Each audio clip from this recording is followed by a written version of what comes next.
നരഭോജി കടുവേനെ കൂട്ടിലാക്കാനുള്ള ശ്രമം നമ്മൾ 2 ദിവസമായിട്ട് തുടരുകയാണ്. അപ്പോൾ ഈ കടുവ കൂട്ടിൻ്റെ അടുത്ത് ഇന്നലെയും ഇന്നുമായിട്ട് വന്നു, കൂടിൻ്റെ ചുറ്റും നടക്കുന്നുണ്ട്. പക്ഷേ കൂട്ടിൻ്റെ അകത്ത് കയറുന്നില്ല. പക്ഷേ അതിൻ്റെ അടിസ്ഥാനത്തിലാണ് RRT ടീം ഇന്ന് വനത്തിൻ്റെ ഉള്ളിലേക്ക് കയറി നമ്മുടെ കടുവേനെ ഷൂട്ട് ചെയ്യാനുള്ള ഒരു ശ്രമം നടത്തിയിട്ടുള്ളത്. അപ്പോൾ വലിയൊരു ഗ്യാങ് തന്നെ ഫോറസ്റ്റിൻ്റെ ഉള്ളിലേക്ക് പോയി സെർച്ച് നടത്തി കൊണ്ടിരിക്കുന്ന അവസരത്തിലാണ് പുറകിൽ നിന്ന് കടുവിൻ്റെ ഒരു അറ്റാക്ക് ഉണ്ടാവുന്നത്. ജയസൂര്യ എന്ന് പറയുന്ന ബീറ്റ് ഫോറസ്റ്റ് ഓഫീസറെ അത് അടിച്ച് വീഴ്ത്തുകയാണ് ചെയ്തിട്ടുള്ളത്.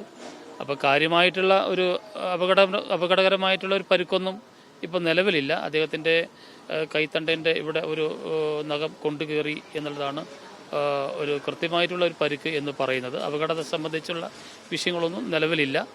ഇപ്പോൾ അങ്ങനെയാണെങ്കിലും അദ്ദേഹത്തെ നമ്മൾ പെട്ടെന്ന് തന്നെ ഹോസ്പിറ്റലിലേക്ക് എത്തിച്ചിട്ടുണ്ട്.